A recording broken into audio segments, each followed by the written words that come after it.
మా తాత దానం ఇచ్చినాడు. దానం ఇస్తే మాకేమీ లేదు. భూదానం నుంచి బోర్డు నుంచి భూమి తెచ్చుకున్నాము. పట్టాలు తెచ్చుకుంటే ఎంఆర్ఓ వాళ్ళ సార్ ఉరివే మాకు ఏమీ చేయలేదు. మేము చాలా బీదోళ్ళని పోతే వాటికి ఎంత ఇది చేస్తుంటారు. తిప్పేసినారు. నా మొగుడు కిడ్నీలు దెబ్బతిని చనిపోయినాడు.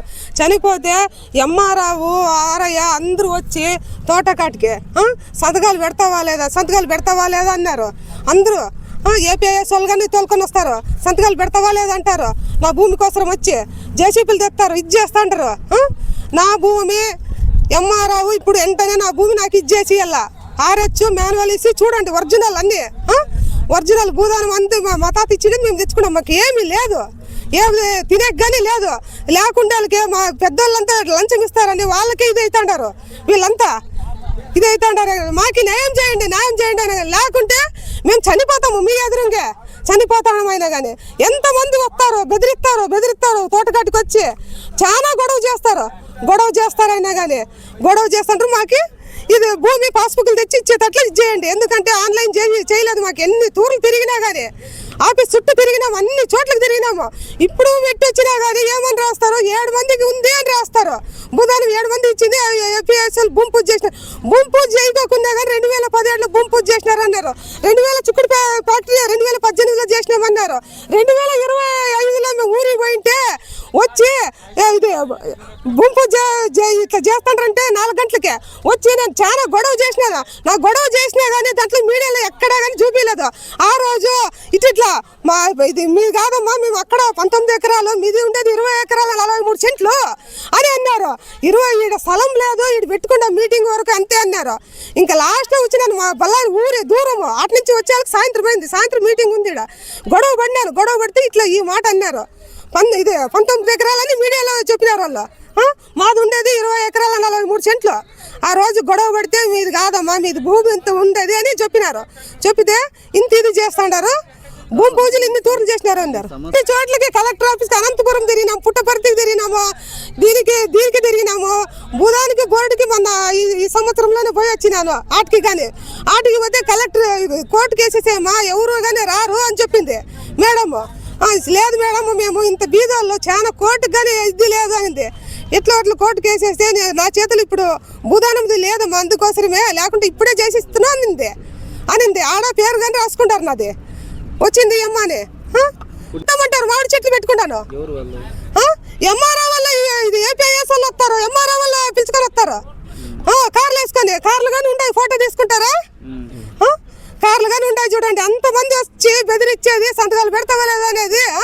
మామిడి చెట్లు కానీ ఇది చేస్తుంటారు. నేను ఉలవలు జొన్నలు వేసుకుంటుంటా అంటే ఒకవేళ మీరు నా మొగుడు అప్పటికే 2005 చిక్కుడు ఫ్యాక్టరీ దీనికి వచ్చిన 498 దాంట్లో కట్టాల్సింది ఇది చిక్కుడు ఫ్యాక్టరీ.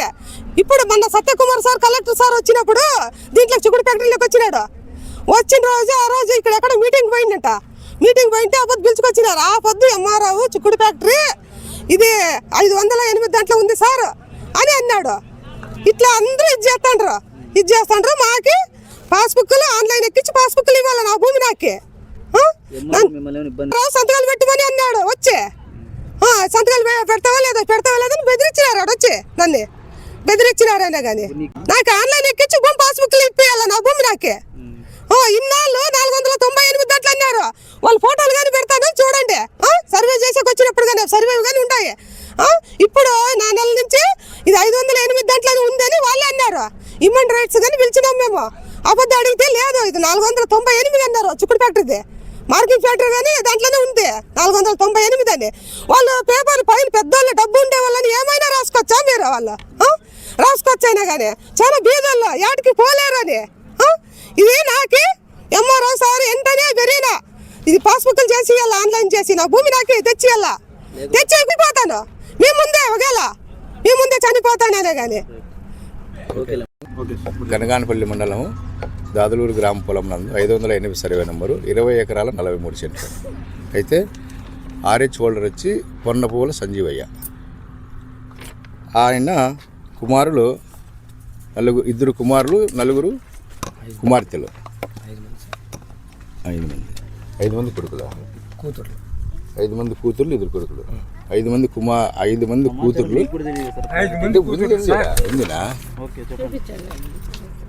2 కుమారులు.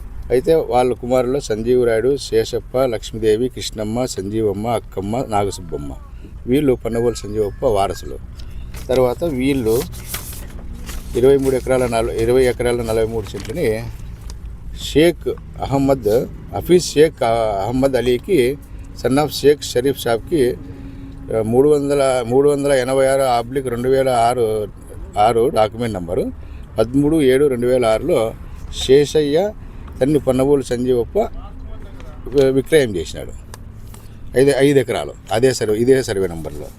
మళ్ళా అదే పర్సన్ హఫీజ్ షేక్ అహ్మద్ అలీకి సంజీవమ్మ భర్త లక్ష్మీనారాయణ అంటే పన్నవోలు సంజీవమ్మ కూతురు 387/2006 13/7/2006 5 ఎకరాల 43 సెంట్లు ఆమె విక్రయం చేసింది. మళ్ళా శివశంకర్ రెడ్డి అనే అతనికి సంజీవరాయుడు, శేషయ్య ఇదే పన్నవోలు సంజీవకు 2 కుమారులు కలిసి 657/2008 29/7/2008 508 సర్వే నెంబర్లోనే 10 ఎకరాలు అమ్మినాడు. ఇది మొత్తం టోటల్ 20 acres అయిపోయింది. 20 acres 40. ఇదివరలోనే 1979లో 1954లో వాళ్ళ పన్నవోలు సంజీవప్పలో 10 ఎకరాలు భూదానజ్ఞ బోర్డుకి ఇచ్చినాడు. 1979లో గెజిట్ వచ్చింది. వచ్చిన తర్వాత 79లో ఇచ్చింటే వీళ్ళు 2006లో 2008లో విక్రయం చేసేసినారు మొత్తము. 2013లో మాకు భూదానజ్ఞ బోర్డు నుంచి ఇచ్చినారు 20 ఎకరాలకి ఏదో ఎకర్స్ ఇచ్చినారని చెప్పి వాళ్ళు వస్తున్నారు. 8 సెంట్లకు రోడ్డు పోయిందండి. ఆయన ఎవరు కాంపెన్సేషన్ తీసుకుని సంజీవ్ రాయుడు తీసుకున్నాడు. ఇదిరా దీంట్లో వాస్తవాలు. ఇది 2010లో పొజిషన్ హ్యాండ్ ఓవర్ చేసినారు ఏపీఐసికి. వీళ్ళిద్దరు కొన్నారే షేక్ అహ్మద్ అలీ, శివశంకర్ రెడ్డి వాళ్ళిద్దరూ ఏపీఐసికి ఇచ్చేసినారు. వాళ్ళకి 92 లక్షలు కాంపెన్సేషన్ ఇచ్చినారు ఏపీఐసి వాళ్ళకి. ఇప్పుడు ఏపీఐసి వాళ్ళ ల్యాండ్ అది వాళ్ళకి మేం కాదు కదా అమ్మిండేది. వాళ్ళు 2013లో వాళ్ళకి ఇచ్చింది, 2006 2008 ఇచ్చినారు. వీళ్ళు అమ్మినారు. వాళ్ళే కదా వారసులే కదా అమ్మిండేది. వేరే వాళ్ళు అమ్మింటే చూడు మళ్ళీ వాళ్ళు